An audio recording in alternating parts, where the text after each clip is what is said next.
What is up, everyone, and welcome back to another episode of the Somewhat Sports Podcast. My name is Chris, and I am elated because we got a main event stacked card this week.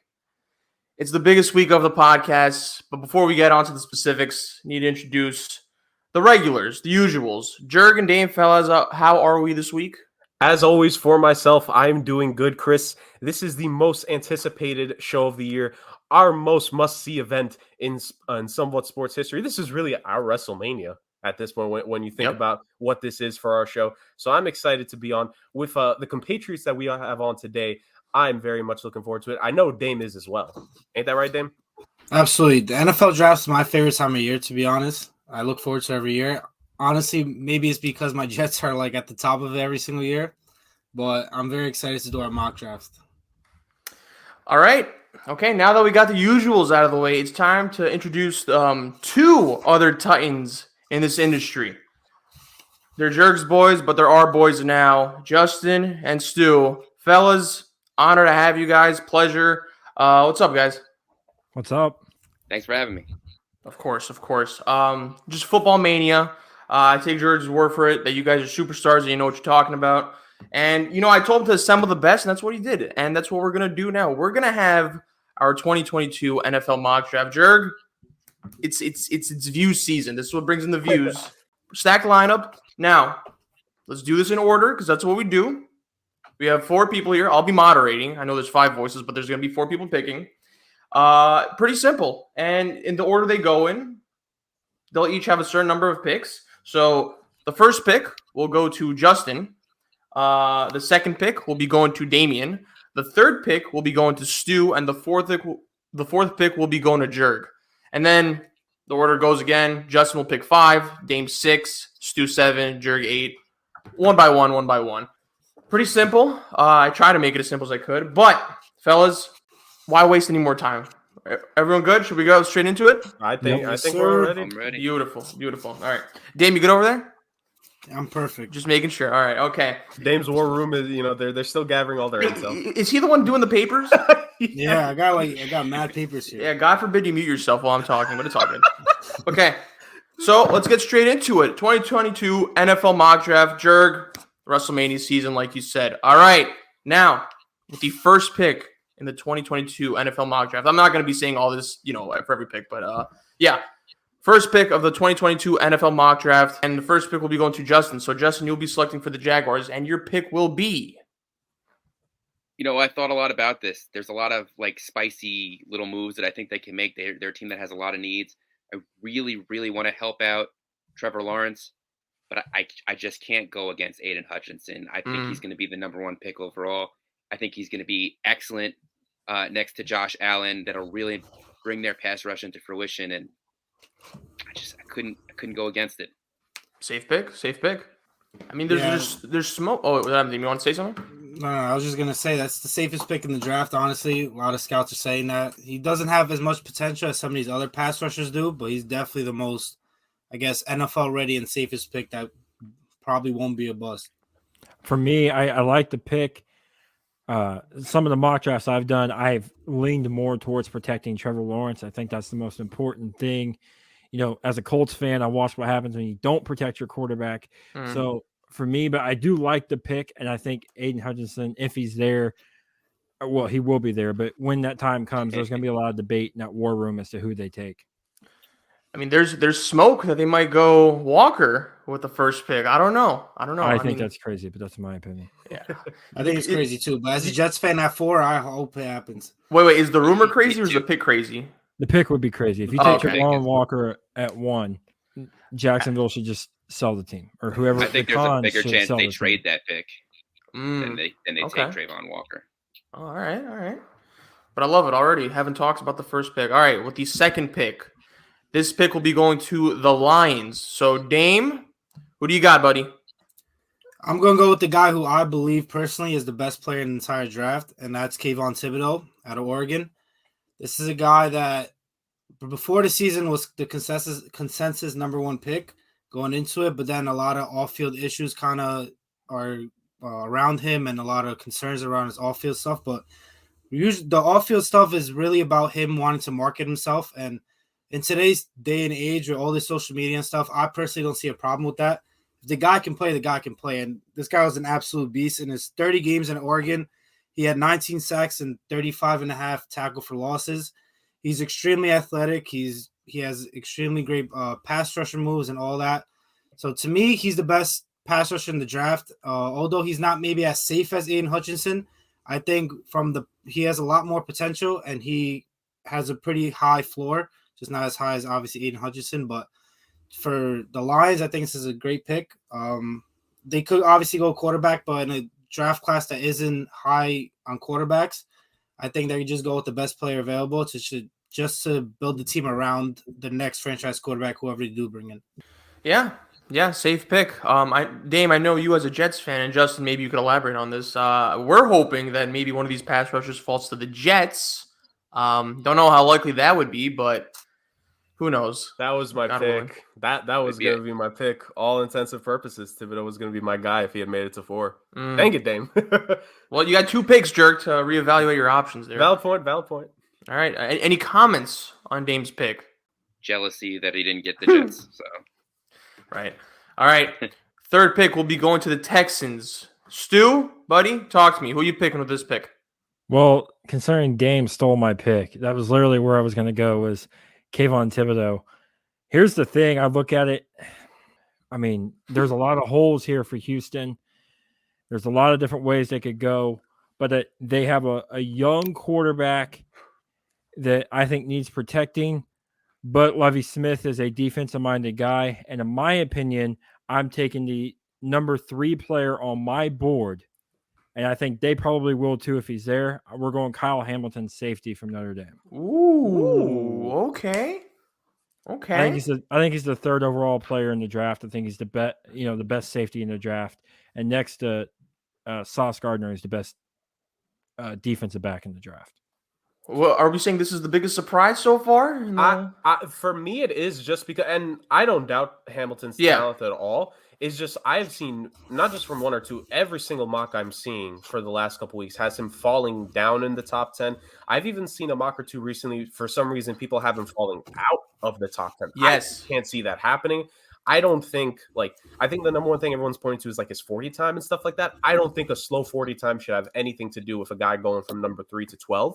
I don't think it's that critical for me because I think we've seen from the NFL Draft Combine in and of itself, you can't always hold a bad drill against a guy. DK Metcalf had one of the worst 3 cones for wide receivers coming out, and he doesn't look like a bad 3 cone person now, do he? So it's just one of those things. Stu, because I brought Stu on. Chris told me to get the heavy hitters. I brought the heavyweight champion of the world when it comes to this stuff. So Stu, can you kind of tell the people what are they not seeing in Hamilton right now that you are as to him being so high? Well, here's the thing. I think people focus too much. We do this every year in the draft, right? There's these certain players. You see it with Thibodeau, right? Thibodeau is being knocked down to, I've seen him go as low as 12. Ain't going to happen. It won't happen, but I'm just saying I've seen him go as low as 12.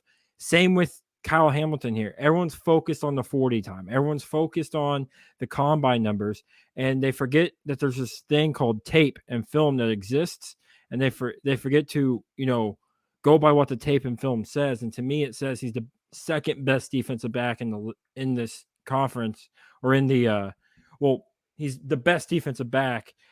Best safety, best defensive back. Chauncey Gardner's the best corner, but when you look at it, he's the 3rd best player on this board. To me, it's Hutchinson, Thibodeau, Hamilton, and those 2 are not in that order. I have Thibodeau as the number 1 player in the draft, but for me, you look at it, that is where it's at, is focused on his 40 time, I feel like, and a lot of the combine numbers, because if you look at the tape, the guy's phenomenal. Wow. There, boom. Yeah, I just personally have PTSD from top 5 safeties, so that's how I'd stay away from it if I was the Jets. Well, speaking of the Jets, you could argue. That was a good segue. Yeah, that's what we do here. But speaking of, so you could argue that because so far right now, this is a 60% pro Jets sports channel right now at the moment. The draft starts right now. So, Jurg, there's a lot of pressure. The next pick, the 4th pick, will be going to the Jets. Jurg, talk to me. You're going to be picking here. You got a lot on the line. Talk to me. It's a lot of pressure on you. A lot of pressure. This is the pick I've had to think about the most because this is the pick that I'm going to receive the most backlash for before we even release this video, by the way. So that just goes to show, because there is another Jets fan that me and Justin know personally that I know Justin is going to relay this information back to him, and I'm not ever going to get ripped to shreds or praised for my selection here at number 4. So really, I'm going to have 4 people breathing down on my neck at this very moment. The Jets, I think I've seen a couple of people trying to mock an offensive lineman to the Jets. I don't see why. I think you have the left tackle of the future in Mekhi Becton. Elijah Vera Tucker I know Becton gets hurt, but he's such a physical freak of nature. You have to still give him the opportunity. Tell him to stop eating cheeseburgers and he'll be here to play. Side tackle. Hey, this ain't Zion Williamson out here, man. Come on. No slander. And then you have Elijah Vera Tucker, who he could play, like, he's the left guard right now, but he could play tackle. Like, I think he had to slide into left tackle, if I'm not mistaken, last year because of the Becton injury. Like, I think he's proven he could be that all-around guy. So I think the Jets offensive line, they don't need to waste the 4th overall pick on O-line here. So I've been focusing on defense. It's 2 names to me, well, more than 2 technically, but 2 main positions that have come up for me for the Jets. It's been pass rusher / defensive end and defensive back. I'm a big fan of Sauce Gardner. First off, I love his confidence, by the way. The fact that he believes he's the best player in this draft, I think he should have that mindset. Like, I think he's going to be the most, like, polarizing corner personality-wise since Deion Sanders. Actually, no, Jalen Ramsey probably falls in there as well. But, like, these corners with big attitudes, but I think can back him up. I love it. That being said, though, because there's some PTSD with drafting defensive backs with a high pick for the Jets, I'm going to go with the slightly safer pick here, and I'm going to go with a defensive end. I'm going to go with the pass rusher. I'm going to go with a good old Georgia boy. I'm going to go with Travon Walker. He has absolutely skyrocketed up draft boards throughout this process. I don't think it's hype. I've had to cut a little bit of tape on this kid, just to say. And when I've actually seen him, I actually am starting to slow down on how much when I do some of my video, because I some of these guys are prospects. So I'm like, oh, let me see how some of these kids are. It's an advantage at work. And I've seen Travon Walker, man, and I'm just impressed with the kid. Like there's nothing else I could say aside from I'm just blatantly impressed, blown away by what he can do. And I think if you're the Jets, you need to add some pass rush to this team. I think Travon Walker has to be the way to go at number 4 overall. Well, I was certainly hoping for a little bit of sauce with that pick, but what do I know? Dame, Justin, you guys are the Jets fans. What do you think about this pick? I was hoping for a little sauce as well. I'm not gonna lie, but this is gonna be a tough position for a Jets to be in if both Aiden Hutchinson and Kayvon Thibodeau go off the board. And I know Joe Douglas has talked about a lot about adding to that defensive line because of Robert Sala's obsession with the defensive line. But I mean, Travon Walker is obviously shooting up draft boards for a reason. So, I mean, the pig is a pig. The Jets just need players. So, and Travon Walker is one hell of a player. So, I tell you a player to watch, and it's one I've seen a lot lately. And I don't know if I would necessarily take him this high, but it's definitely where I've seen him mocked is Garrett Wilson. Look for him to potentially go at 4 because, they're going to be in the market looking for a wide receiver. So I'm not saying I would take that. I'm not saying that's what I would do. I'm just saying it's what I've seen. And from what I've gathered and heard, that could be a real possibility at number 4. We got sources right now? Is that what we got sources? I like it. I like it. Justin, what do you think about this pick? You know what? It's been a long time since the Jets took anything besides a defensive back or a middle defensive lineman in the draft. They have never had a pass rusher, and as far as I can remember from the edge, I can't hate it. It's not who I would think would go there, but I can't hate the pick, especially if he works out there. Yeah, especially because the Jets have such a gap to fill in that pass rusher position. But who knows? No one knows about the Jets, but hopefully they nail it. All right, let's move on over to the 5th pick. Now, we're going to stick with New York teams. The Giants will be picking with the 5th pick. Justin, you're on the board, buddy. Talk to me. Who do you got? I think this is exactly where the Giants want to be. There's a plethora of people here that can really help their main need positions. And I think first and foremost, they need to address the offensive line. I'm going to go with Ikem Ekwonu. Is that how you say his name? Terrible. But getting thumbs up from Jurg. You're good. I think he is the best player for them. He will be the best scheme fit. He can play multiple positions on the line. I think the only position he hasn't played in college was center, I believe. He was top player in the country at guard. They had to move him to tackle at the end of the year for the beginning of this year due to injuries. He's someone that will immediately come in and make their offensive line better. And that's that's what they've needed for a very long time now. Yeah, for sure. I know the Giants. Oh my God, that O line is just brutal. And me, Jurg, and Dame, we're surrounded by a lot of Giants fans, and besides their QB situation, I think they always focus on that, but I think O line, for some reason, they overlook that. I don't know. They need to address that O line. Luckily, they have 2 picks in the top 10, so they could possibly fix that. Who knows with whoever has the next Giants pick, which will be Stu. We'll see what he does with that, but I like the pick, and I think that's probably where they're gonna go with in terms of like building the offensive line. They need to reboot that thing ASAP. Yeah, go ahead, Dame. Yeah, I think this is a dream scenario for the Giants because their priority, I think, going into this draft is going to be offensive line because it seems like they're sticking with Daniel Jones for another year, and I get it because this quarterback class is so weak.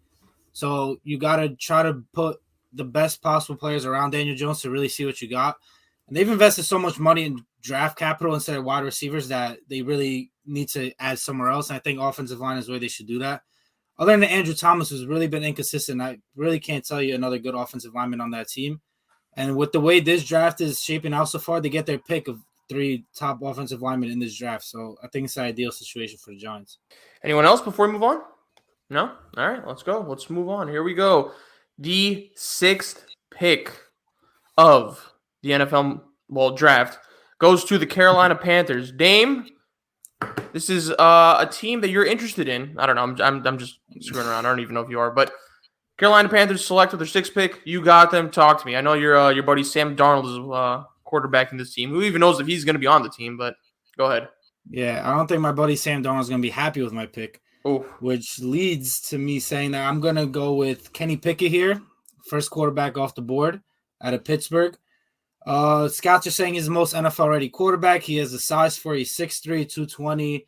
He threw for 4,300 yards last year and 42 touchdowns. I'm pretty sure that was the record in Pittsburgh and for the conference. Clearly, Carolina Panthers aren't happy with Sam Darnold at quarterback. They're looking to trade for quarterbacks throughout the entire offseason. They even benched Sam Darnold during the year. That experiment just really hasn't worked out for them. I guess they're really just trying to squeeze anything they can out of it because they gave up a 2nd-round pick. But being in the position they are now, I know Matt Rule is pretty impatient with the quarterback. He has a pretty talented team around the quarterback. He just needs that one guy who can really make everything go. And I think they're going to take their shot here with Kenny Pickett. Do I think Kenny Pickett's the answer at QB? No. But I think the Panthers are just going to keep trying at QB until something works out. So Kenny Pickett here being the most safe pick. They could go Malik Willis, but I just think Panthers are in a position where they do have the talent around the quarterback, so they're going to go with the more safer pick here in Kenny Pickett. Jurg, I saw you kind of react to that pick. What do you got to say, bud?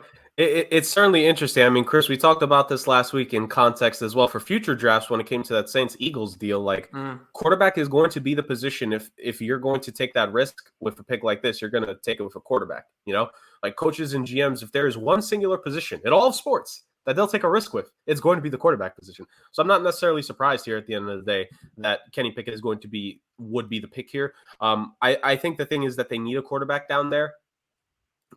You look at the first 2 drafts since Matt Rule became the coach, like a lot of defensive picks with those draft choices. So eventually they need to build up that offense. The offense already has some pieces. If you think Kenny Pickett's the guy, why not go for it? I know Stu is intrigued in it as well. Stu, this is your area of expertise. I mean, you cover the draft as a whole, but QBs are one of your specialties. What do you think of Kenny Pickett going up high at number 6? I think it's likely to happen. I think it will happen. I wouldn't do it. For me, none of these guys are worthy of being picked in the top 15. I wouldn't go. I would cut it off at 15. Like from 16 on, sure you could take a quarterback. I wouldn't take one in the top 10. I think the Panthers will. I like the pick from Dame, but it's not something I will do. I would do if I was a GM, but I'm not. But here's the thing. Teams that pick at the top of the draft keep picking at the top of the draft for a reason. And when I look ahead to next year and I look at guys like CJ Stroud and Bryce Young and potentially a Spencer Rattler coming out, I can't think of a reason why you would take a guy like this at 6. I think Carolina probably will. So that's why I think it's a great pick for Dame, but it's not something I would do. You could argue that the draft kind of starts with the Panthers. I feel like the first 4 picks, we kind of have like an idea of where they want to go in terms of like defense, and then Giants likely going to go O-line, and I think the Panthers are the wild card here in terms of like which direction they could go 100%. in. So who knows? Listen, God make up knows. your mind. Either it starts at 4 or starts at 6. Yo, how about you shut your face? Pick all one. right. Pick one. Yo, all right. We're gonna be getting to you soon. All right. We talked about it. The Giants have 2 top 10 picks this year. So with the 7th pick, the Giants will be selecting here. And Stu, what do you got? Are you gonna add to that O-line depth, or are you gonna go somewhere else? Talk to us, bud. I'm gonna go somewhere else. You've already got your offensive lineman. You got a stud offensive lineman. My number 1 offensive tackle on the board's off the board. I'm pretty sure he's still on the board. You can excuse me if he's not, but I think Sauce Gardner is still on the board. So let's go. Sauce Gardner is the best player available. Why not? I mean, at this point, like, you're getting a superstar at defensive back. You take this. If I'm the Jets, I'm sprinting this pick up to the podium. Like, I'm running like I'm Usain Bolt out here to get that pick up to the podium, because this, to me, is where you got to go if he's still on the board at 7. I'm kind of angry at this pick because I want the Jets. I want. Me Sauce too, in the because I Jets got 10 in the Jets, so I'm kind of angry as well. Right. Jurg, I saw the unmute mic button go off. You got any comments on this one? Well, it's my pick next, but okay. But real quick, to be fair, like, I think if Gardner is available at 7 for the Giants, I think the biggest thing is the fact that we know that they wanted to trade James Bradbury or cut him throughout the majority of this offseason.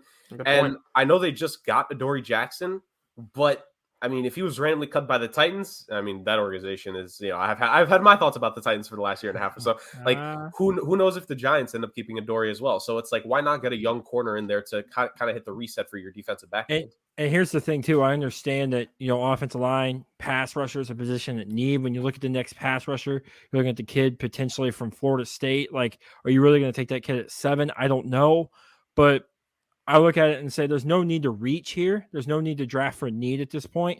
When he's there, you take the best player available, and to me, the best player available is Gardner. Beautifully said. All right, we're just flying through this episode like a falcon. Jurg, I think you have the next pick, which belongs to the Falcons. Jesus Christ! Shut up. All right, Jurg, 8th pick, Falcons. Talk to me, buddy. Chris, I love your transition. Let anyone tell you otherwise. For more amazing transitions, and if you want to listen to a movie podcast, the R2 Cents podcast does the same thing. Moving on from the plug. Yes, I have the Atlanta Falcons. I think the funny thing is that, to me, when it comes to looking at the quarterbacks, funny enough, the first 2 teams I think of are the NFC South teams, because I think there's a realistic shot here that Atlanta could go quarterback. But that's not where I'm going, because as much as I think it is a high possibility that they will go with one of the QBs here, if the Panthers don't select Pickett, I think it's for sure that they're going to pick quarterback. Not saying that they would go with Pickett, but just in general. But I have been, preaching on this show, on other shows. I'm pretty sure I preached it when I was on the Morning Brew with Stu show, and we didn't even talk a lot of football in that specific episode when I was Great name, by the way. It's a fantastic name. Thank you. I can't take credit for it. My best friend picked it out, but thank you. Hey, your best friend's a genius, Stu. As are you. But I think the thing is that I've been preaching it. Stop putting young quarterbacks out there to die. I've been preaching it too. Stop putting it out there for these guys to get absolutely roughshotted. It's not fair. And really, there's no wide receivers there. Yes, you have you have a great tight end there who you got last year, but there needs to be more of a foundation around the quarterback of the future. Stu literally pointed it out. The next year could be a QB draft class. And as we talked about, Chris, there's always, and Stu, you know this, every year 1 or 2 extra QBs can pop off to turn it from a 2 quarterback draft to maybe a 3 to 4 quarterback draft in the first round. And next year could potentially become that. There's easily going to be 3 if Spencer Rattler pans out the way I think he will at South Carolina. And there could easily be 4 or 5 going in the first round next year. Exactly. So I think if you're the Falcons, you bite the bullet this year and you go with a foundational piece. And I mean, I'm amazed that this kid is still available. And when it comes to this university, some people may not like some of the guys that come out here in certain spots. But if there's one thing that Alabama Roll Tide Roll can do, it's produce offensive tackles. And we're going to go with Evan Neal out of the University of Alabama. He doesn't necessarily need to be the left tackle, because I've been reading reports recently that some people don't think he should be the left tackle at the pro level. They think he should be the right tackle. I don't care where Atlanta wants to put him, unless they think about putting him at center. Then what the hell are you doing, Atlanta? But at this point, with old 28-3, old cough, it wouldn't surprise me. But let's get Evan Neal. Let's put him at the left or the right tackle spot, and let's help secure the offensive line for the next quarterback down the line. All right. Interesting pick, Jurg. All right. From one Birds team to another Birds team, the Seahawks have the 9th pick, and Justin, you will be picking for them. So talk to me, pal. Who are you going with this rebuilding, I guess, team? I definitely think they're at a rebuild at this point, even though if they don't want to admit it. And Jurg, I think, is very correct with his sentiment. I don't think there's necessarily a quarterback out there. There are rumors that they're going to go after Baker. To do that, you would need to protect him. You got to go with the last top offensive lineman there, and I think that's Charles Cross. Even if they decide, the quarterbacks that they have, like say they get Baker and he's not necessarily the answer. He's only got 1 year on his deal, I believe. They're going to need to draft a quarterback next year, and there's really no point in drafting a quarterback if you can't protect him. As I've ranted and raved on podcasts with Jurg before, they have not had a good offensive line since they traded their center away to the Saints all those years ago. They've been, I think, the most sacked team in the league in that time period. They really need to revamp that, and I think you start building teams from the offensive line out. For sure, yeah. I don't know. Apparently, the Seahawks are going to be rolling with Drew Lock as their starting quarterback next season, which, I mean, God help them. Well, who knows? But, yeah, the Seahawks are a real wild card here. Who knows? Maybe Malik Willis. Maybe. But I do agree with you. That O-line is probably one of the reasons why Russell Wilson wanted to bounce as well. Like, my man's just getting pummeled out there. They haven't helped him since he got there. That's actually a good point. That's a good point. All right, move on over to the 10th pick, which will be selected by the Jets, and our very own Dame will be selecting for them. So, Dame, don't fuck this up. All right, who you got? The second most important pick of this draft. Let's go, scum. Let me guess, the draft starts here. But Yeah. 2 of my picks were stolen with Sauce Gardner and Evan Neal.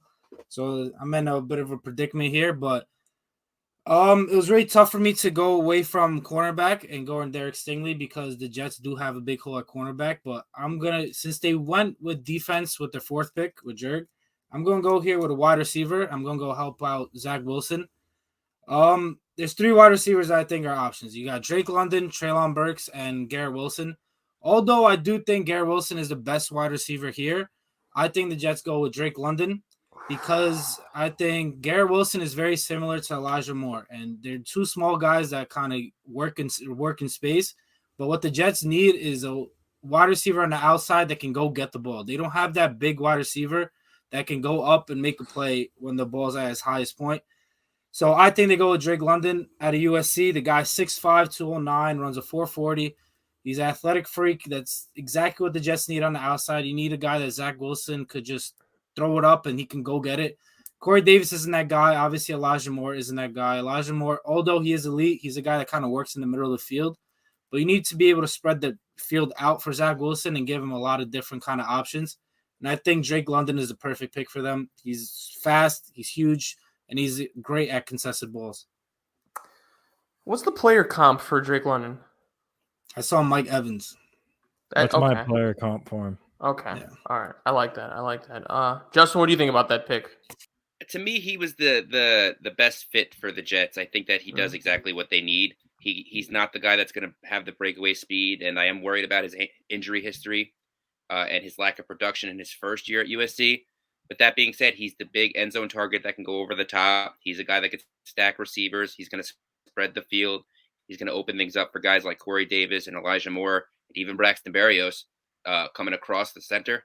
And I think it would be a great fit for them scheme-wise. Okay. All right. So I guess Damien nailed the pick, I guess. But all right, let's move on over to the 11th pick, which will be picked by Stu, who will be picking for the Washington Commanders. Not the football team, the Commanders. Stu, what do you got for us, buddy? Talk to me. Well, I'm thinking along the same lines of Dame here. I originally, when I pre-picked these, just to kind of get some players that I wanted at this spot, knowing that, I may have to change it depending on what happens. I had Drake London here at 11, but man, Garrett Wilson's still on the board. Let's team up the old Ohio State guys with Terry McLaurin and Garrett Wilson. I'm going Garrett Wilson. I wanted Drake London here, and I think Drake London would be the best bet for them.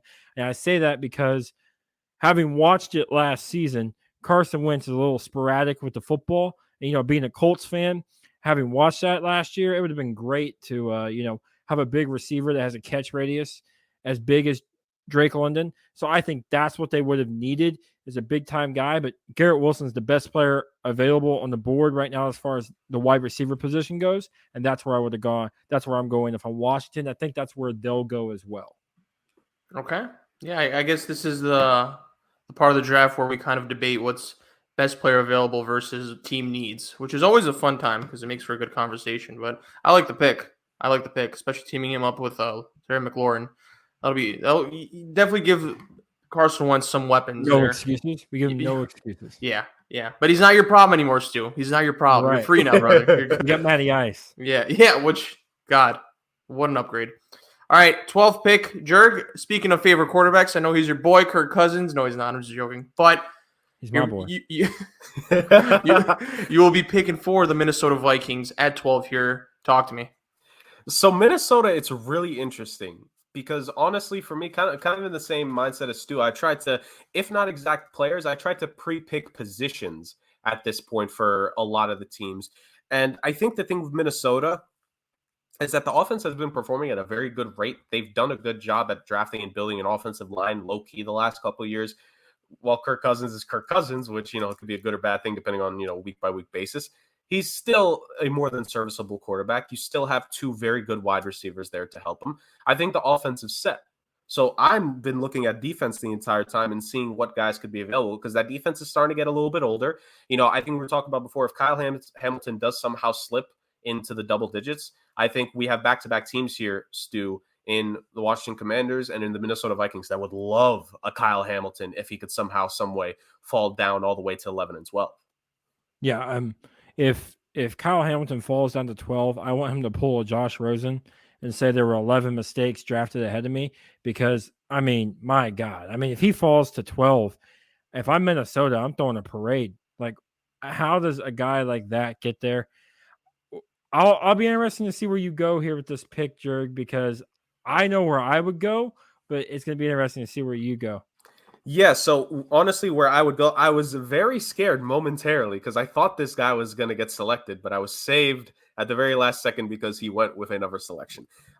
This guy has a lot of upside. A lot of people were talking about how after his freshman year, he could have potentially gone out the draft if they had allowed it because he balled out as a freshman. Had some injury concerns the last 2 seasons. I know a lot of people are going to question it, but if I read about this kid, his freshman year, them saying he was a pro-ready prospect, I'm going to take a risk here with the Minnesota Vikings, who are still a playoff caliber team, despite my heavy criticisms of them throughout the last year. I still think they're a playoff caliber team, and they need to get younger on that defense. And I think this guy, if he pans out well, this is number 1 shutdown corner potential right here. Give me good old Derek Stingley out of LSU. Going with the SEC boys here. Good pick. This is exactly where I had him going. They brought in Patrick Peterson, but he's basically going to be out there with a walker trying to guard some wide receivers, because that's how old he is at this point. So, yeah, great pick. Yeah, and there's that LSU connection. Like, Patrick Peterson, I think he's there. I think he's there so that one of these defensive backs, especially Stingley, I think he's just there to mentor them and, show them the ropes of the NFL. Because let's be real here. Pat Pete loved him in his prime, but he's just not the same anymore. Yeah, I'm kind of jealous of that pick as well. Because these are just players that I want the Jets to pick, but whatever. Oh, sorry. Yeah. You should be sorry. That's your team too.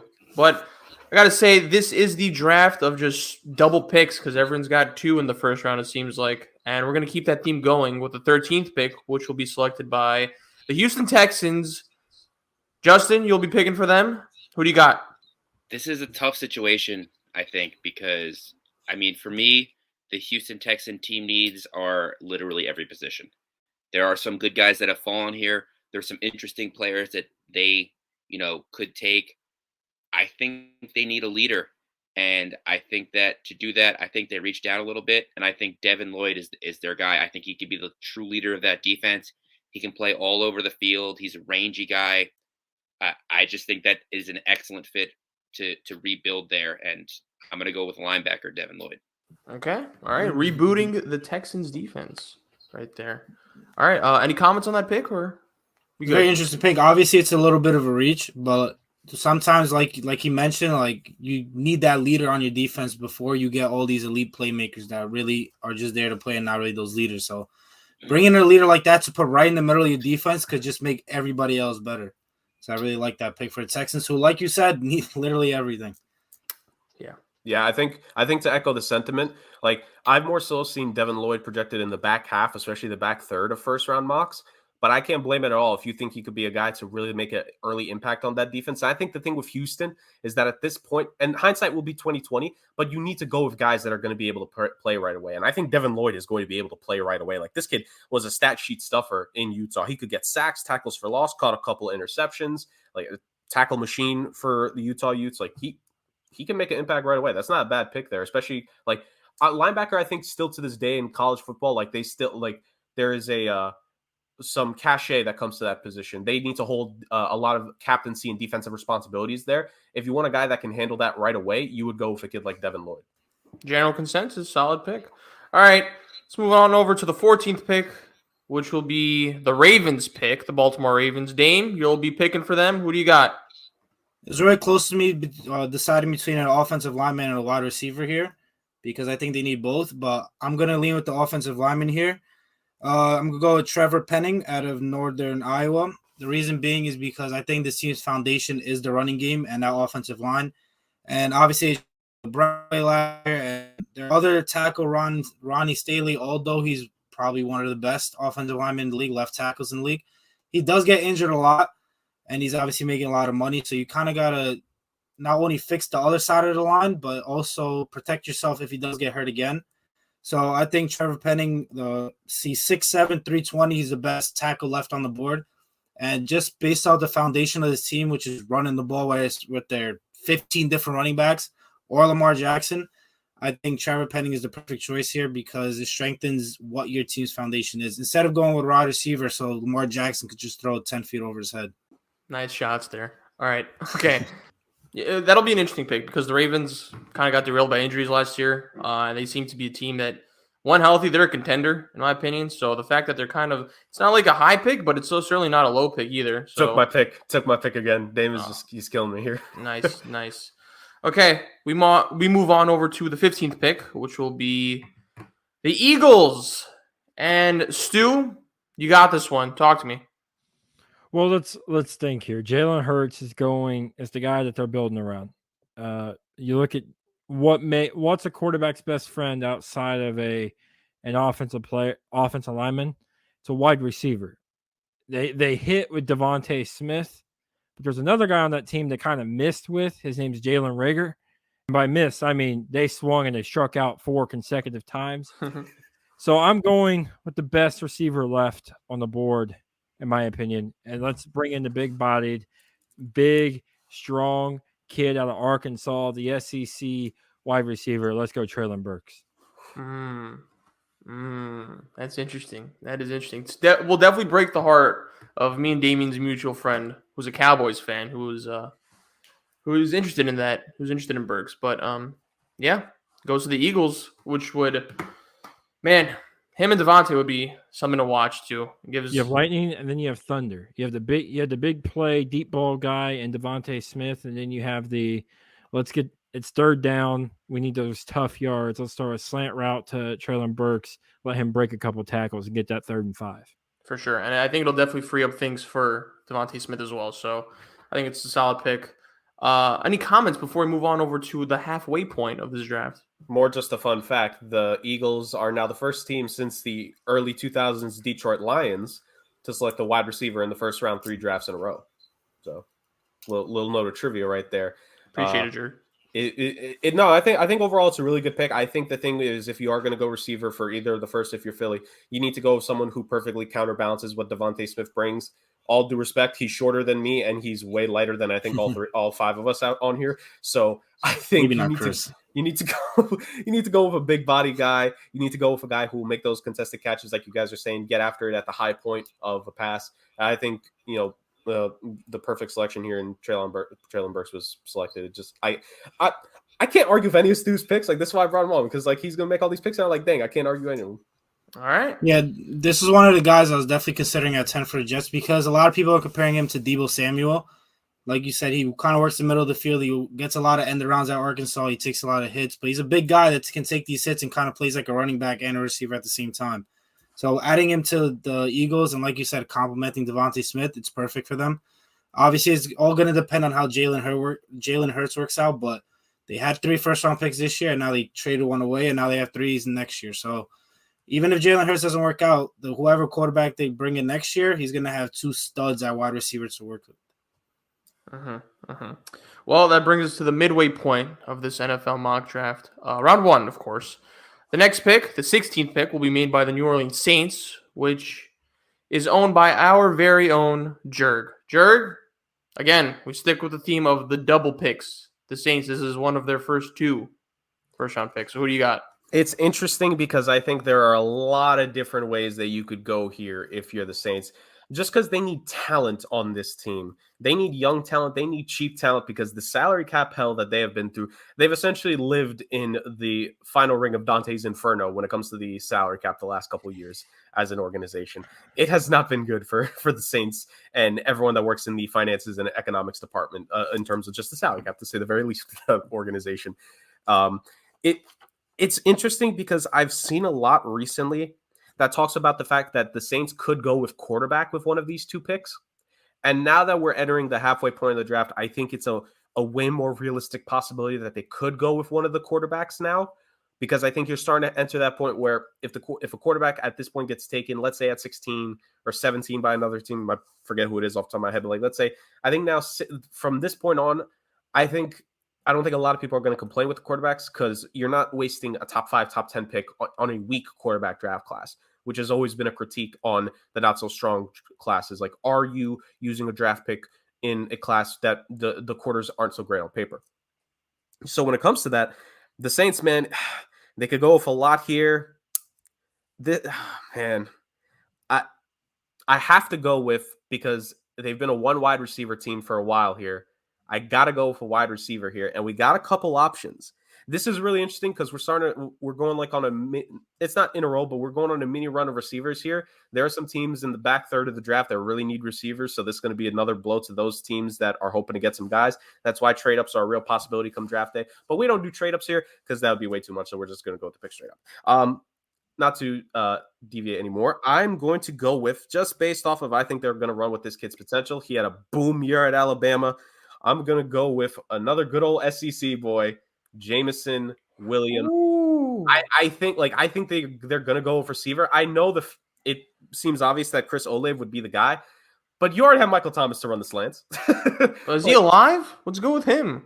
Who, Michael Thomas? Yeah. I don't know, man. It's been really weird. I think he missed essentially the entirety of last season, if I'm not mistaken, off the top of my head. Yeah. Only played like 4 or 5 games in Drew Brees' final year. Like, it's been weird. He should be healthy, hopefully. Like, they just need another receiver in there. If they're going to go with Jameis Winston and, good old day 1 starting quarterback via Chicago Bears Twitter and Andy Dalton, like, you need to give another weapon. And also for the young QB down the line, you could go with any of the wide receivers. Maybe Olave makes more sense, that Ohio State connection.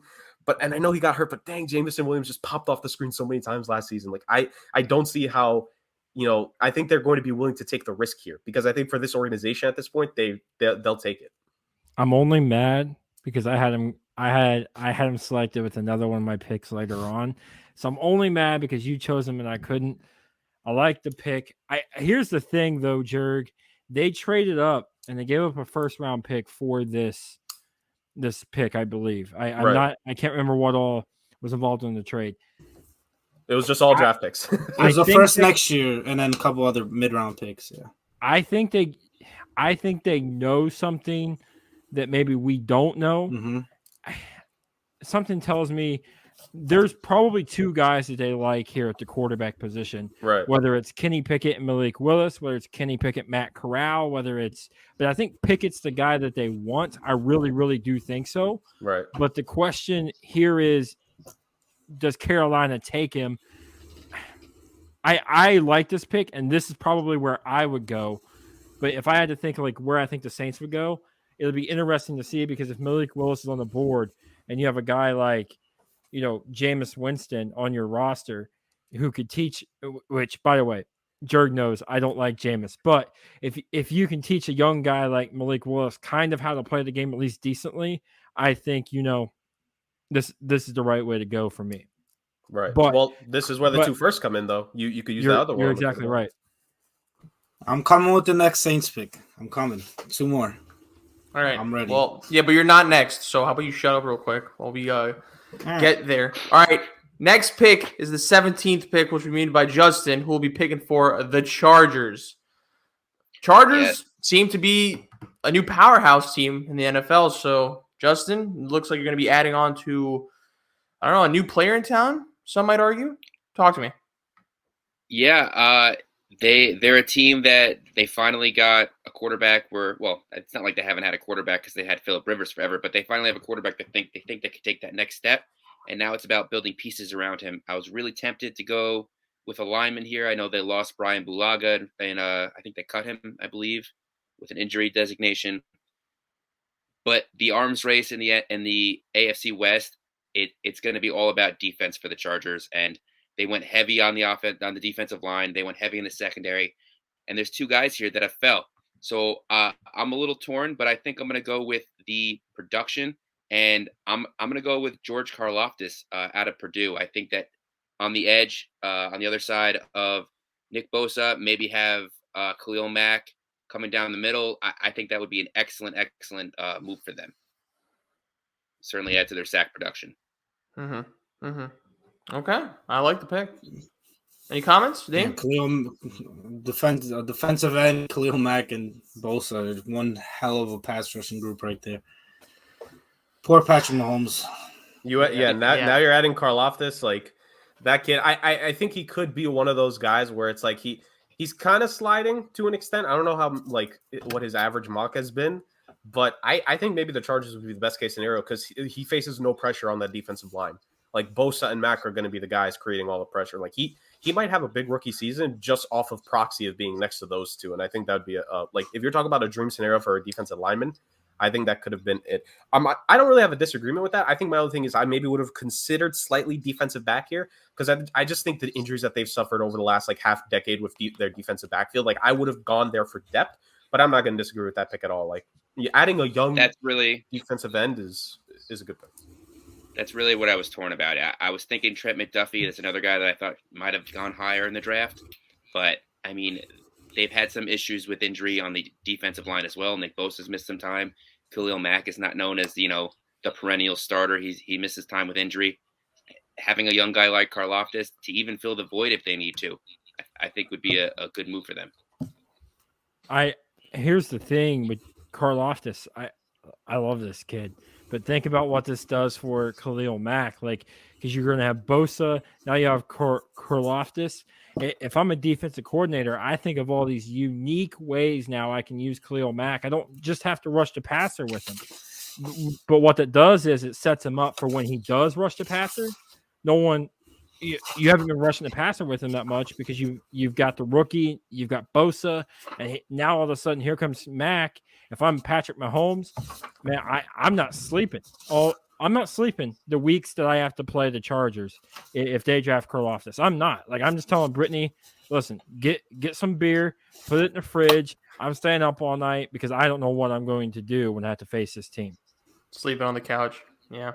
So I hate that for my boy Patrick Mahomes. But, well, look, Damien has a confirmed case of dementia because he thought he was picking for the Saints, but he's actually picking for the Eagles. I had the trade mixed up.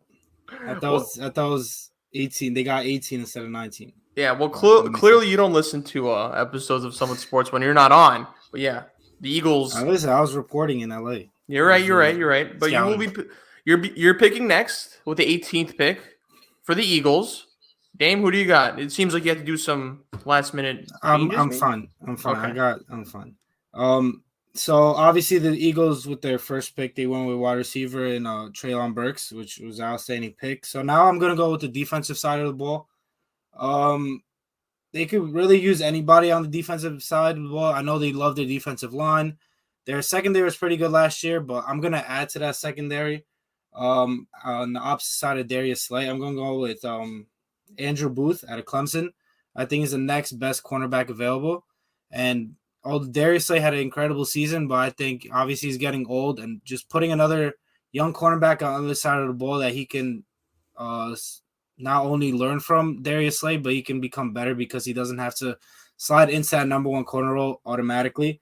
So Eagles team that obviously just added a wide receiver and still is working on their quarterback situation. I think adding another guy in that secondary, which before this year, they were pretty much known as the worst secondary in the league. I think it'd be a great pick for them. Okay, solid pick, solid pick. All right, well, let's now move on to the Saints pick at 19, which will be made by Stu. Stu, again, double pick. Second pick for the Saints this round. Talk to us. Who are you going with? Well, look at this, and I think it's an easy choice here because I try to look ahead to next year. They gave up their first round pick. They don't really have any ammunition to go get a CJ Stroud next year, a Bryce Young next year, a Spencer Rattler next year. They just don't have that ammunition unless you want to give up future picks, which you start doing that. And we saw how it worked out with the Ricky Williams trade, even though that was all one draft. We saw what happens when you give up a bunch of picks. Put Malik Willis on the New Orleans Saints. I mean, you get a kid who's got a big arm. When the ball leaves his hands, like I've never seen anything like it. There's very few quarterbacks that when the ball leaves his hand, it pops out like that. It's Josh Allen-esque. I'm not saying he's Josh Allen. I'm just saying the arm there is Josh Allen-esque. There's questions about his decision making. There's questions about some of those different types of things. But I think the NFL is a copycat league. Josh Allen ran the ball a lot his first year, ran it a lot his second year, threw it a little bit more, and then his third year we saw what happened. I think this year, if I'm the Saints, thank God you don't have to play him because you got Jameis Winston. You've got a guy like Andy Dalton. But even his second year, you could use his legs a little bit more with his arm periodically. And then by his third year, you could start unleashing the quarterback talent. For me, this has got to be the pick if I'm the Saints.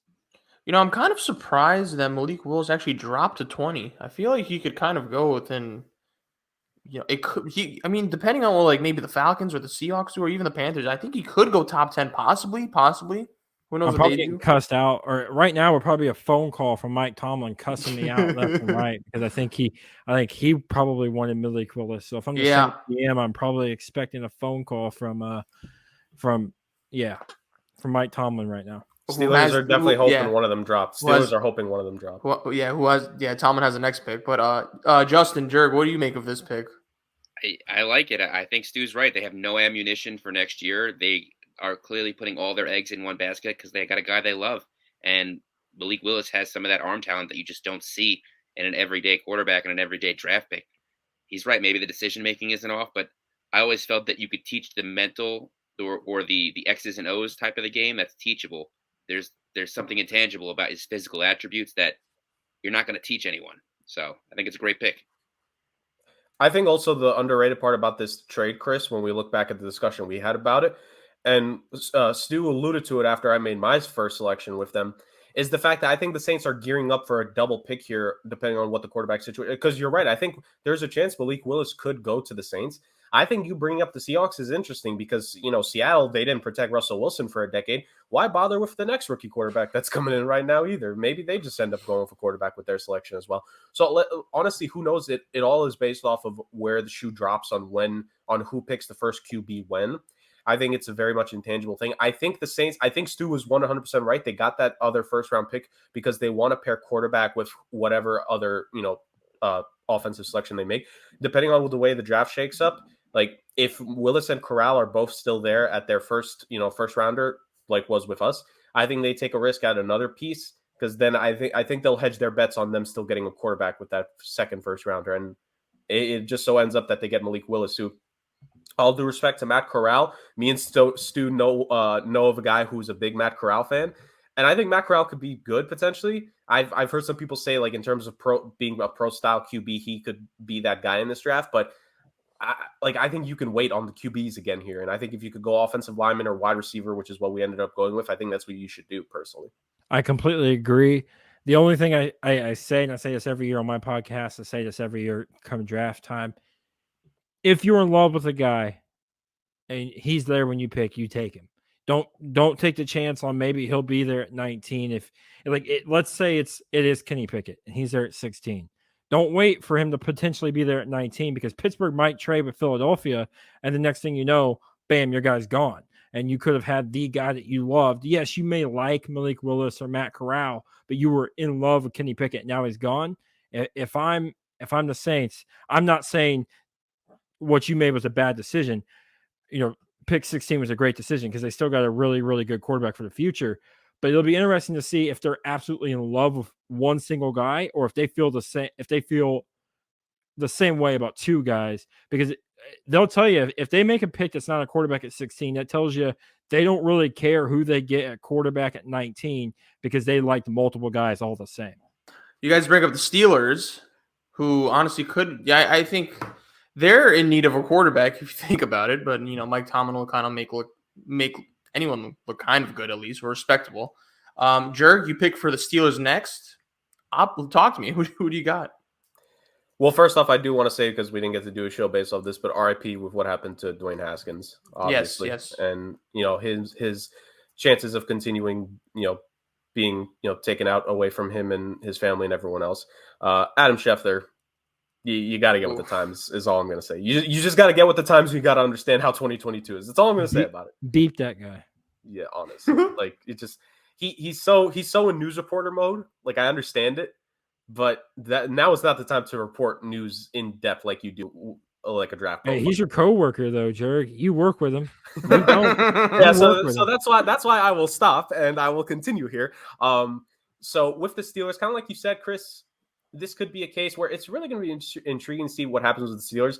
I'm kind of on Stu's point. If none of the QBs are taken once we get to like 14, 15, 16, it is prime trade up territory for the Pittsburgh Steelers. Who knows? Maybe if Kenny Pickett is somehow available by the Saints' first pick and the Saints don't care for Pickett, maybe they work out a deal with the Steelers to get some future draft capital back for themselves. Who knows what could happen in this draft class at this point?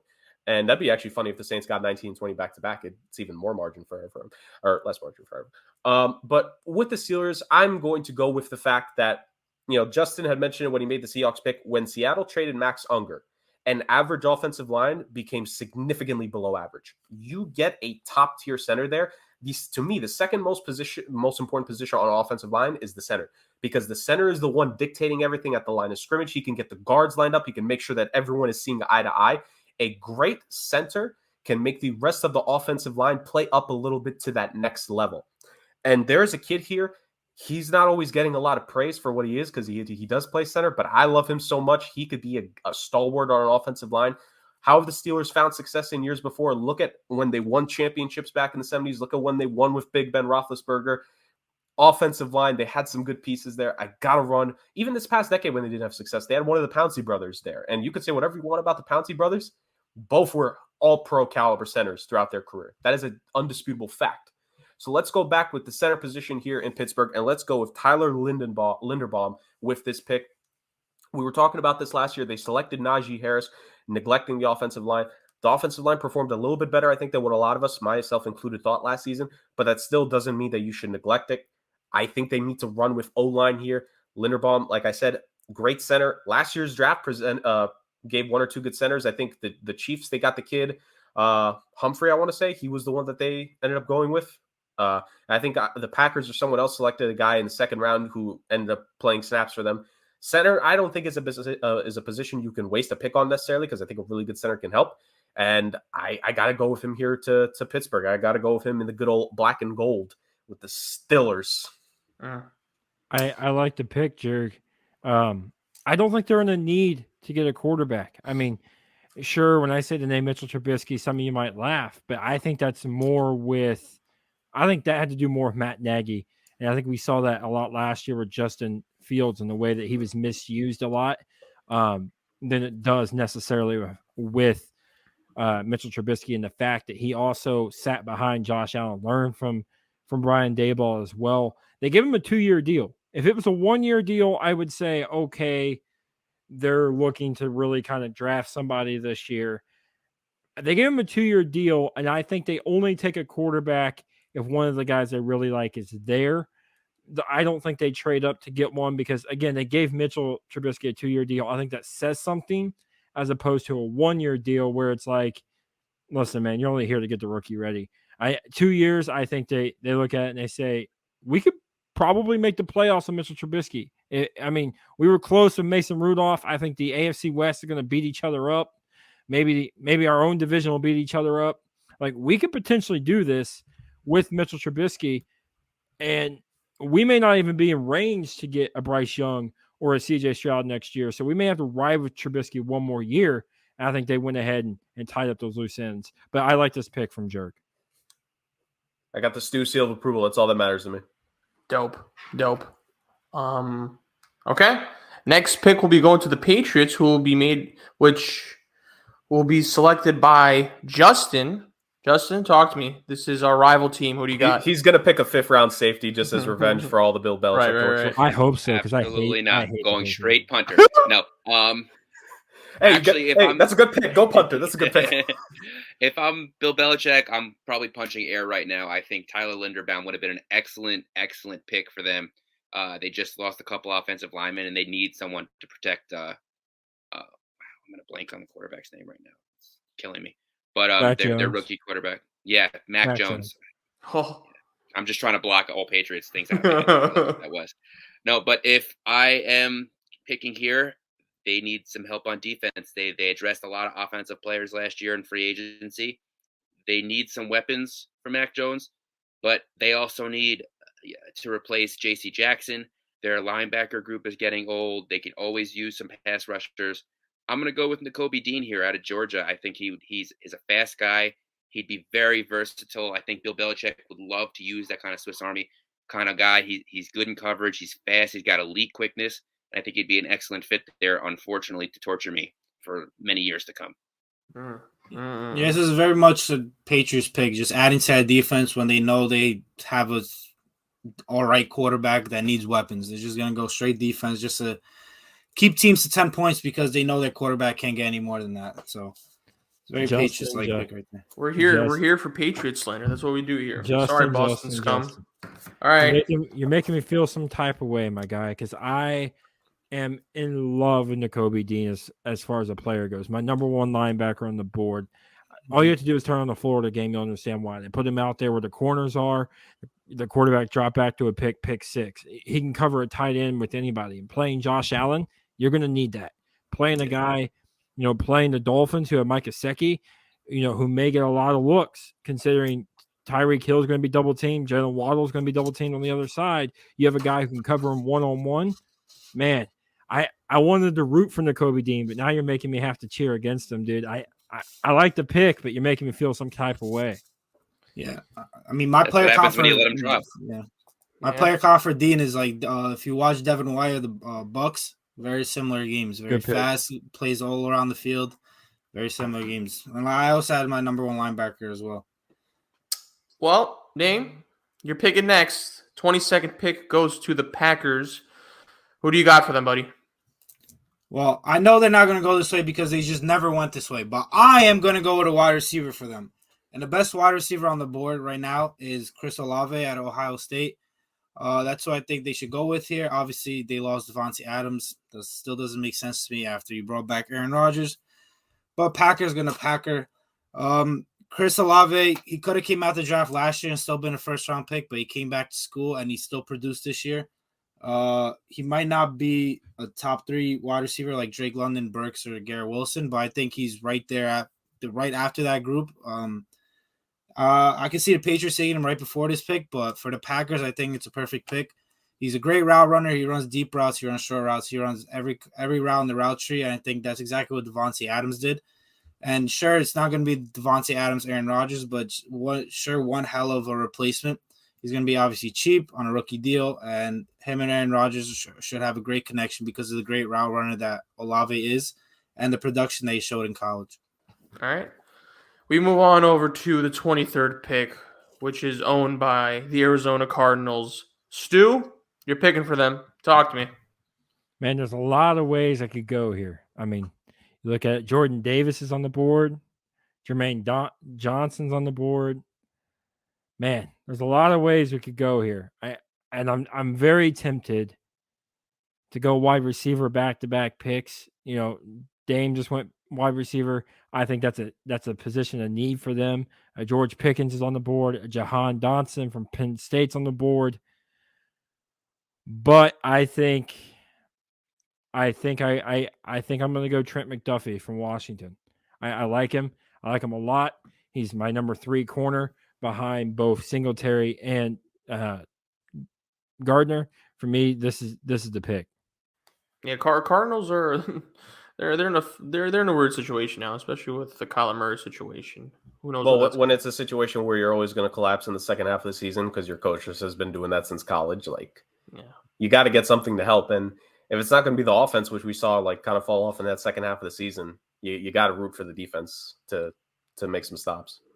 Dame, to your pick before, is there any chance we see them just get a Matt Corral for the hell of it? That's what I'm saying. You just never know what the Packers are going to pack. They got rid of their best wide receiver with their 40-year-old quarterback. Like, you never know. Jordan Love clearly isn't the answer if they brought back Aaron Rodgers for another 3 years. So who knows? They might be going with Matt Corral to get ready for Aaron Rodgers in 3 years. I'm amazed. I'm not the one that made the Packers quarterback joke this time on the show. No love for Jordan Love. All right, 24th pick goes to Jurg. Jurg, you're going to be picking for the Dallas Cowboys. I guess this is an important pick because we have some Cowboys fans who listen. We have a fan. Okay, which is 1/5 of our actual viewership. Go ahead. Well, I'll say this. Me and Stu both have worked with a Cowboys fan as well, and Stu's probably going to send this clip to him when this pick is made, and I'm going to get someone in my DMs either criticizing me or thanking me for this selection. So we'll see how this all ends up at the end of the day. The Dallas Cowboys, I find it so funny because a lot of people mock them to receiver, and I do understand the fact that Michael Gallup is coming off an injury-riddled season. I get it, but I don't think you have to go receiver here. This addiction that Jerry Jones has, for some reason. And I know Stephen Jones has kind of subsidized that. He's kind of been the one to set his dad straight. Look, we need to go here, with some of these picks. So they've done a better job at that, but it's just a thing with this organization for some reason that they just love trying to, Jerry Jones specifically, always wants to go after offensive pieces. The defensive backfield, I know they did well, especially Trevon Diggs last season, but let's keep it real here. Trevon Diggs would get an interception and then he's going to let up a 45-yard touchdown. That when you talk about boom or bust playing for your corner, that, it's great for all those interceptions, but man, are you letting up some touchdowns as well. But my thing is that they really botched the whole Randy Gregory situation. And I think in the NFC East, you're still going to be the ones at the top of that division. You're still going to be ones to dominate that division. I think it's very clear that even though you are going to be the preseason favorite, you have the Eagles with 2 first-round picks here. They could really make something happen for Jalen Hurts. You have the Washington Commanders. Who knows what they could potentially do with Carson Wentz? We have Stu in this draft, getting him another weapon. Maybe they'll consider offensive line, all things depending when it comes to that selection. Who knows, obviously, when it comes to real life. I think if you're Dallas, you need to go after a way to just give you that little bit more insurance when it comes to going after the quarterbacks. And this kid, I've seen some people mock him in the top 10, at least the top 15 in this draft. The fact that he's fallen all the way to 24, I'm amazed by. I got to go with Jermaine Johnson out of Florida State University. A lot of people forget he was actually, I believe he transferred from Georgia. He was a part of that stacked Georgia defense as an understudy there. He got to see all those guys play, but he said, I want to get mine. So he went over to Florida State in the ACC, and he made it happen for himself, got himself to being a first-round prospect. He just adds to that defensive line. I think if you're Dallas, I just think you need a little bit of extra pass rush. I know you have DeMarcus Lawrence there, but he's kind of been underperforming the last couple of years compared to the contract he had signed all those years back that they were able to rework. Micah Parsons, enough said. That is a defensive generational talent, the way he played in just his rookie season. But you still got to improve things here. The reason why I'm making this pick is because had Justin not selected Nakobe Dean and had Stu maybe tried to wait a little bit more on him, I probably would have gone with Nakobe Dean here, or if Devin Lloyd was available, because I do think that linebacking core needs some work in Dallas. But since neither of those guys are available, I got to go with Jermaine Johnson just on the pure talent that he has, especially at this pick at 24th overall. I didn't expect him to fall this far on the mock. Okay. All right. We move on over to the 25th pick, which will be made by the Buffalo Bills. Justin, this is your pick. Talk to us. I kind of almost feel slighted as a Jets fan that I had a pick for the Patriots and then the Bills. That's rough for me. I don't know how to handle it. Thank God there's no Dolphins pick. Otherwise, I'd probably have that one too. I think I actually did. I had one of Kansas City's picks, so I would have gone all 3 teams and not picked for my Jets. But anyways, for Buffalo, I'm going to go with some more torture for me. I think that they go defensive line. I think they go Devin Wyatt out of Georgia. I think they were top 10. They were outside the top 10 in both rush defense and sack total last year. For the number one defense, I feel like that's very rare. They tried to address their pass rush. They took a couple edges in last year's draft. I don't think either one really panned out. I think maybe you go in a little bit more inside and use Devin Wyatt. He could stop the run. He had, I think, six quarterback pressures last year from the inside. I think he'd be an excellent pick for them, and it will undoubtedly torture me for, again, years to come. Yeah. You just better start beefing up that whole line. Well, who knows? None of you guys picked O-line for the Jets in the top 10, so kind of fucked. All right. Dame, Tennessee Titans, 26th pick. Who do you got? So this is very similar to the Ravens pick, where I just think this goes based on the philosophy of that offense. I'm going to go to offensive lineman here. I'm going to go with Keon Green out of Texas A&M. He played all 5 positions throughout his college career, so I think that's going to be very useful for them. I know one of their guards left their team, Stansfield, whatever his name is, Stanfield. I know he left them, and obviously they're a very heavy run team. And with Derrick Henry's injury, just don't know how he's going to fare with the heavy workload every single year after a foot injury like that, which is very dangerous for running backs. And we all know how running backs age this time. So I think adding a guy in offensive line would be very useful for them, not only to protect Ryan Tannehill, but to give Derrick Henry more holes to be open. I was very close to drafting running back here and kind of backing up Derrick Henry. But I just think the safer pick is just go with the offensive lineman to help protect not only Derrick Henry, but the quarterback as well. You don't want to say his name? Who? Tannehill? They did. I said that first, and I just said all right. Disrespect it built on as the pick progressed. All right. It's fine. He deserves disrespect. I was gonna say I have no issue if you don't want to say that quarterback's name at all. That's perfectly fine. We are just losing fan base after fan base with these picks, guys. All right. I'm not crying over losing the Titans. I'm really not. We're not losing any of our 5. Nashville's a great place, though. You been there? No, I want to. So what the fuck are you talking about? Hey, great hockey town. The Predators, people show up for those games. Okay. All right, 27th pick made by the Tampa Bay Bucks, a team with everyone's not favorite quarterback, especially in this podcast. Stu, what do you got? Well, I look at some of the options left, and listen, I think they're going to go. No, I'm kidding. I was going to say Matt Corral, but I changed my. Not really Matt Corral. I was just joking, but no, I think to go with a guy who played on the same team as a guy who went earlier in this draft. I think they play with a guy who played the same position as a guy who went earlier in this draft, and at times on tape outperformed that guy on his team that plays the same position. I'm going David Ajabo from the University of Michigan, defensive end. That's an interesting pick here, Chris. Obviously we had kept up with it because I think we briefly mentioned it last week or maybe the week before. But Ajabo got injured in his was it his pro day or just like a workout in general? It was a workout in general, but a guy like that, just like with Jameson Williams, you take him, you build for the future. I mean, there were times on film where Aiden Hutchinson was nowhere to be found, but guess who was? David Ajabo. I mean, there's a reason I have Kayvon Thibodeau above Hutchinson. I'm not as high on him as some of these other guys are, but David Ajabo, even last year when Kwity Paye was there, David Ajabo popped off on the screen as well. I love David Ajabo. I understand he got hurt, but you take this pick if you're the Bucks. Oh no, I 100% agree. What's the injury like? Is it Achilles, right? Was Achilles. it Achilles? Yeah. Oh, complete? Mm-hmm. I don't think it was complete. I think it was just a torn. My thing, this, I definitely agree with Stu. Just the idea, especially with a late first round pick. I also think just insurance. I think Dame and Justin, if they want to hop in about it here, just the fact that defensive line is getting old.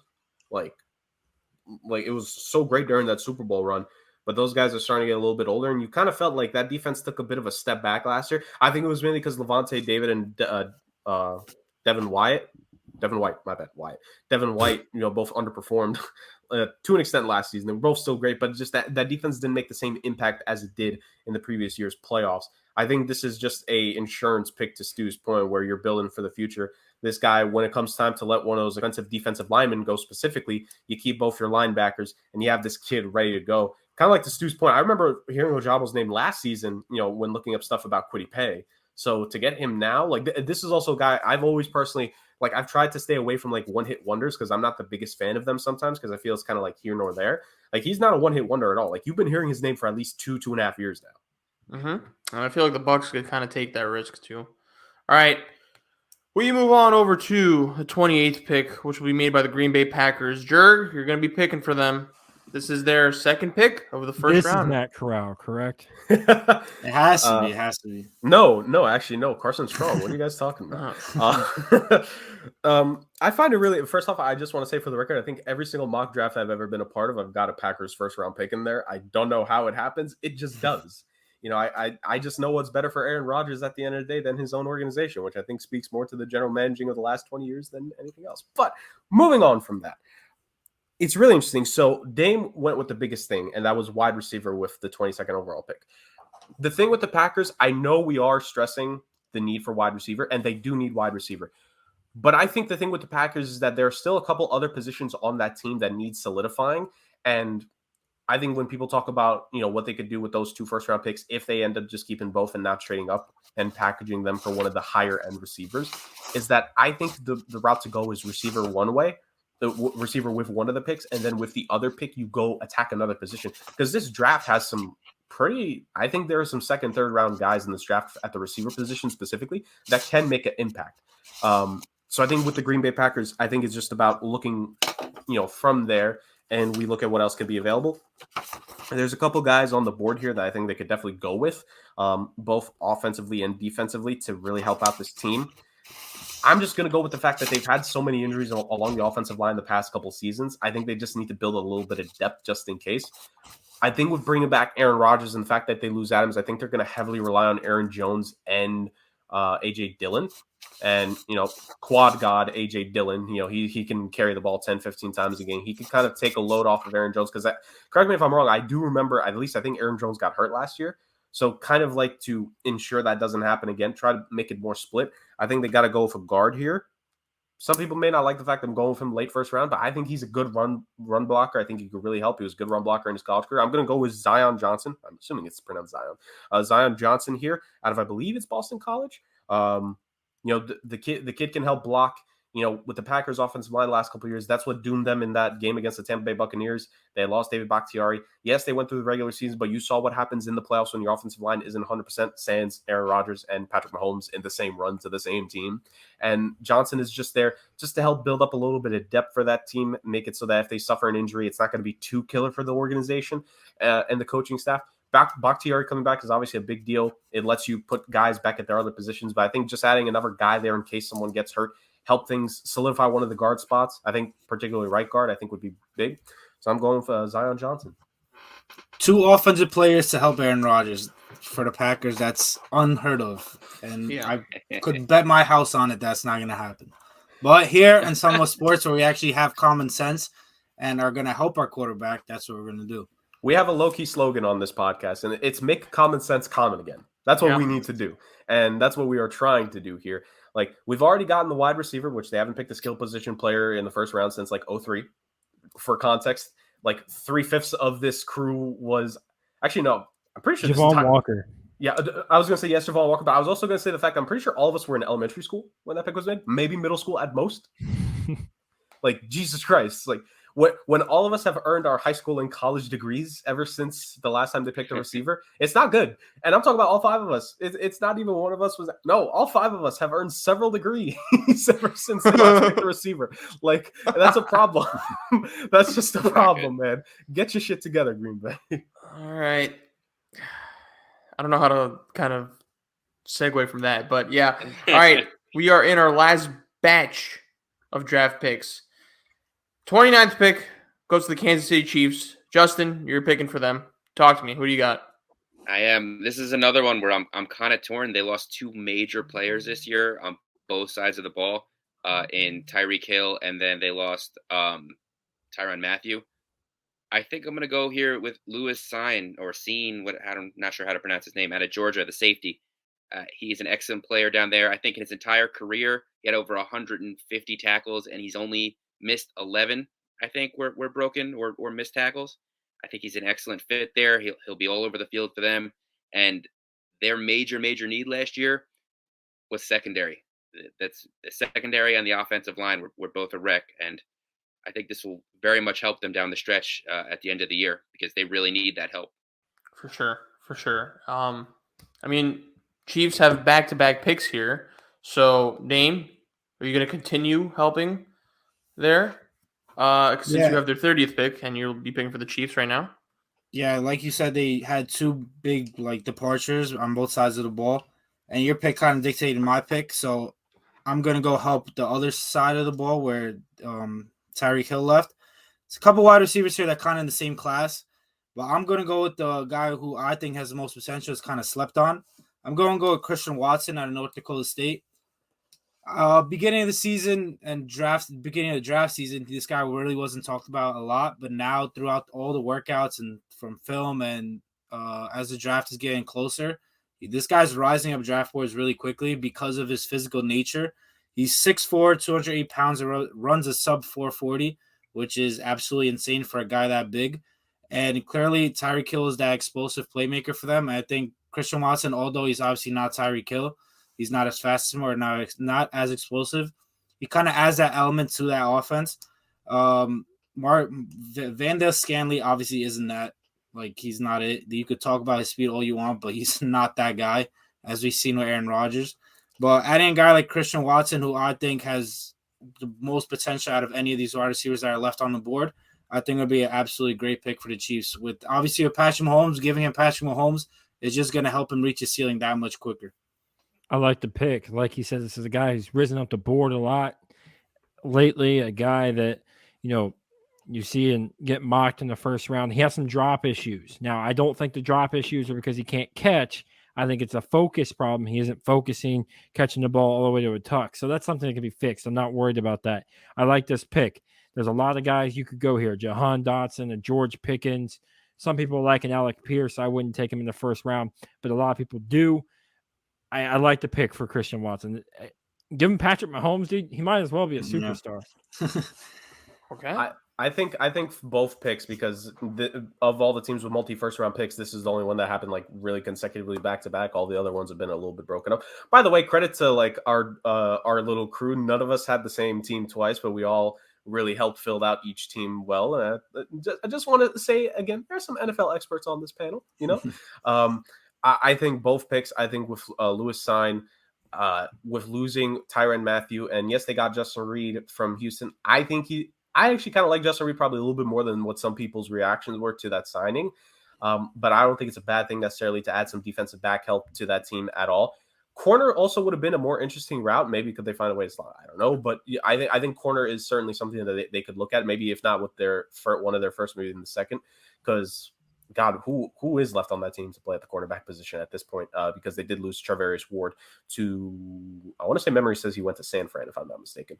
So Kansas City and Green Bay are in a very similar spot where they both need to add a wide receiver. I think both of them are going to go with receiver with one of those picks, and then with another player with the other one. Christian Watson, Dame, I think the thing with that pick to me is that if, let's say, because we have in our mock, we had Chris Olave going to 22.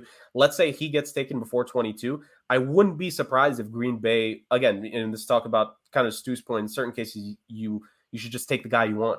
But it could also be a case where Green Bay goes with a different position at 22 and then settles with a Watson or a Dotson or someone else of that caliber when it comes to their second first-round pick.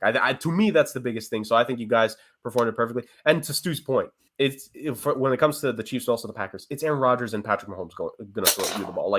If there is any team where these kids' issues can get fixed, it's if Aaron Rodgers and Patrick Mahomes is your quarterback, and Andy Reid and Matt LaFleur are your head coaches / offensive minds. Yeah, and also just to keep an eye on the Chiefs on draft day, looking to trade up to get that better receiver, because they do have 2 firsts, 2 seconds, and 2 thirds. So they do have a lot of draft ammo in this draft. That if a guy like, say, Jamison Williams, who would be an absolute home run pick for them, replacing Tyreek Hill, if he keeps slipping to say 20, 19 around that area, they can easily package one of these first and a second or a third and get their guy to replace Tyreek Hill or something like that. So keep an eye on the Chiefs on draft day for sure. All right. We move on over to our last two picks. Stu, you're going to be picking next. 31st pick, Cincinnati Bengals. You're going to go O-line or what? Yeah, I don't think there's any question. I've been beaten up so many times, and you can ask Jurg, because I've been on the rare side of, even though they went to the Super Bowl with Jamar Chase, I still think you should have taken Penei Sewell. I think I'm with you. I'm just saying I'm with you. You almost lost your quarterback in the last game of the year. He almost didn't make it to the playoffs because he got hurt. So you're lucky the injury wasn't worse than what it was. At this point, you have to take an offensive lineman.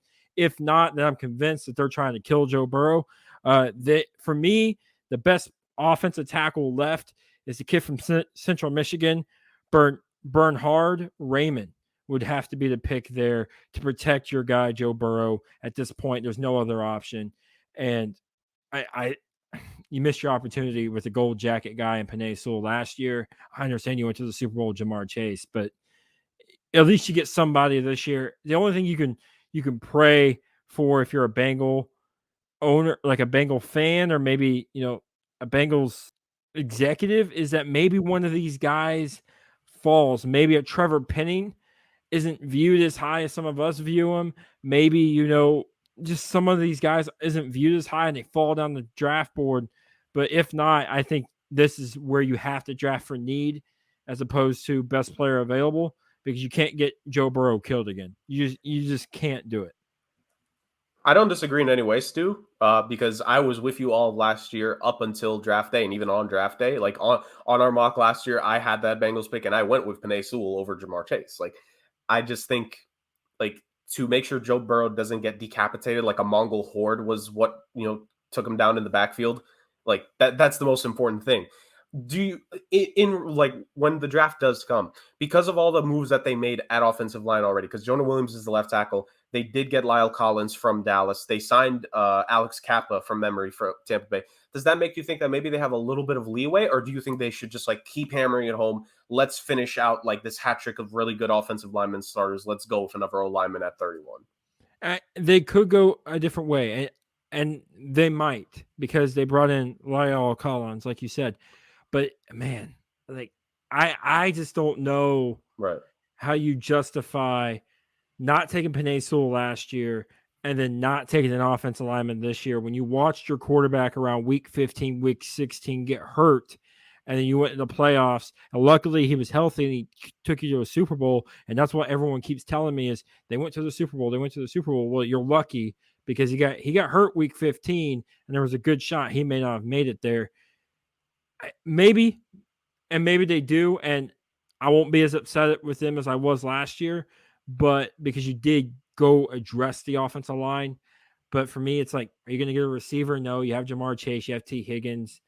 You could go tight end here. That could be a possibility. You look at, would you go corner? Because that defensive backfield is getting lit up. They could go corner as well. I think that could be a spot that they go, and they very well might go.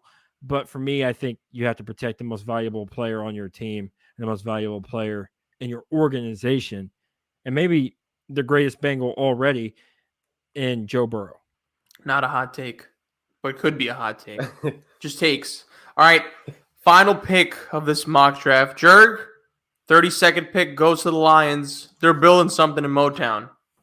Talk to me. Who do you got for this team? So this is really interesting because now we have come to the point where everyone, if they don't take a quarterback at 2, a lot of people are expecting Detroit to take a quarterback with their second first. Because here's the thing, you get that little bit of leeway if you pick that other guy to help build that team around. Like we said last year, we talked about Penei Sewell. The fact that he dropped to Detroit, essentially, like whoever the next quarterback is, they never have to worry about looking to the left side of the line ever again because they know Penei Sewell is there. That's just, like Stu said it himself, gold jacket is in Penei Sewell's future because that's how talented he was. He was the most renowned offensive tackle coming out of last year's draft since Joe Thomas before him. Like that, and the most renowned offensive lineman since my boy.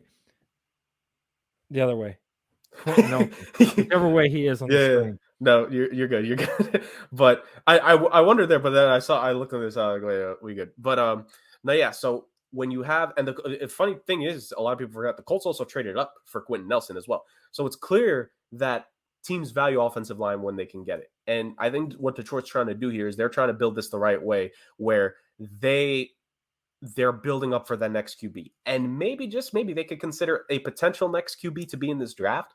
But here's the thing, because they're the Lions. They have a high second-round pick.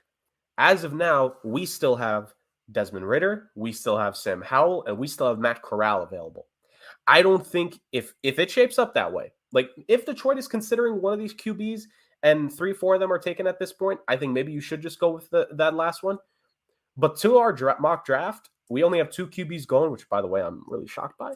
Like, I think you have leeway here if you're Detroit. Use the high second you have, because now we're at the point where late first to early second in draft calculators, they're kind of the same value.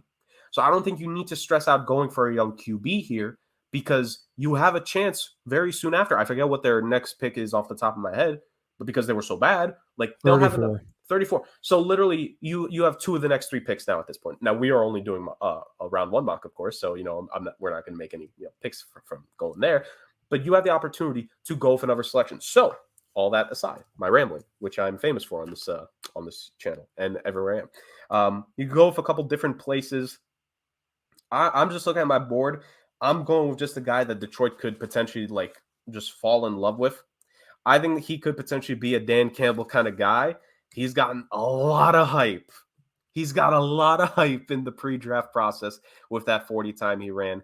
He's a physical freak. He's a physical specimen. And I think at the end of the day, with this late first round pick, why not? If you're the Detroit Lions, just go with a big fella to help clog up the middle of the defensive line. Let me go with defensive tackle out of the University of Georgia, baby, Jordan Davis, with the final pick of the Somewhat Sports Round 1 2022 NFL mock. Because we're talking about, at this point, you can just go with potential here. And Jordan Davis, I think a lot of people have really fallen in love with him. I don't know what his potential is to be a 3-down guy in the league, just off rip.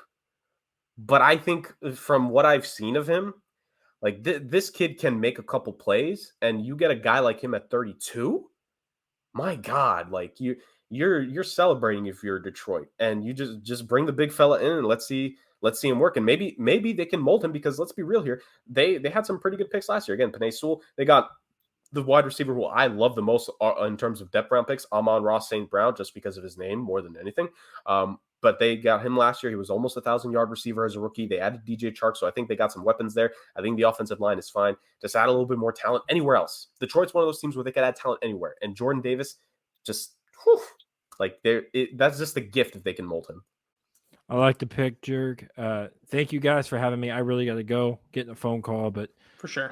Thanks for having me. This was fun. I enjoyed it. Great pick, Jurg. And I'm open anytime. You want to bring me on anytime to talk anything, I'm down. Pleasure to have you on, Stu. You're the Thank GOAT, you, Stu. man. You're the Thank best, you. brother. Appreciate Thank it. you. What an episode. That'll do it for the 2022 NFL mock draft via Somewhat Sports. Just superstar picks everywhere. I thought It's because you weren't in it. yeah, that's true. That is true. I gotta get yeah. We lived up to the hype, I think. We did. All right. Jurg, where can they find us on the socials, buddy? I mean, first off, before I plug our socials, I just personally want to plug our guy. I was gonna go. All right, yeah. Go ahead. Oh, my bad. But nah, I just want to plug him because he didn't get a chance to stay on. You could go on Instagram and on Twitter, and you could follow The Morning Brew with Stu on there. Stu, like I said, I brought him on. He is a just NFL draft savant. Like, he knows his football in general, but the NFL draft is something that he is really big in. We didn't get a lot of quarterback selections here. I personally would love to see if we could bring him on after the draft to talk to QBs that end up getting selected, because I'm telling you, like, he's just a genius when it comes to this stuff. And also on Twitter, you could go to @DraftCapitalNFL. Stu is heavily involved. He's one of the hosts on that show as well, giving NFL draft, advice, picks, breakdown, etc. He's just one of the guys. So once again, brother, my guy Stu, thank you so much for coming on. For us specifically, you can follow us at the somewhat.sports page on Instagram. Guys, we've been waiting for this. This is going to be the kickstart to us reinvigorating everything. Got a couple followers today just off the post alone, so you already know that things are looking up for the channel. And again, all of you that have listened to us to this point, that have followed us, thank you so much. Like, it cannot be understated in any way, shape, or form how much we do appreciate it. Somewhat Sports on YouTube, where you can listen to this amazing show with, you know, hearing our beautiful voices, make these selections. I'd say all our beautiful faces, but I'm a part of this group, so we cannot say across the board we have beautiful faces. Yeah. But at the end of the day, you know, keep on following us. Follow us on the Instagram, like I said. Like, comment, subscribe to the YouTube channel. Hit the notification bell, by the way, especially because when this episode comes out, you want to see it right away. Because our mock draft, I'm going to put our mock draft up against anyone's mock draft, including my quote-unquote co-workers. And I say we have a pretty damn good mock, fellas. I gotta agree. Justin, anything you want to plug, buddy? Yeah, you can catch me and Jurg on weekends. We also do our own podcast, Sports Agents of Chaos, aptly named by Jurg himself. And that's all I'm at right now. But you know, maybe we'll get a couple things in the works, and eventually maybe you see a little bit more of me. Beautiful. Yeah, definitely let us know. Yeah, so we'll put that in the description. So yeah, I guess that'll do it officially for this week, guys. Justin, an honor to have you on. It was awesome. We everyone hit it out the park. Including Dame? We'll see. To all of our listeners listening, if you made it this far, we appreciate the shit out of you. And until next time, peace. Peace.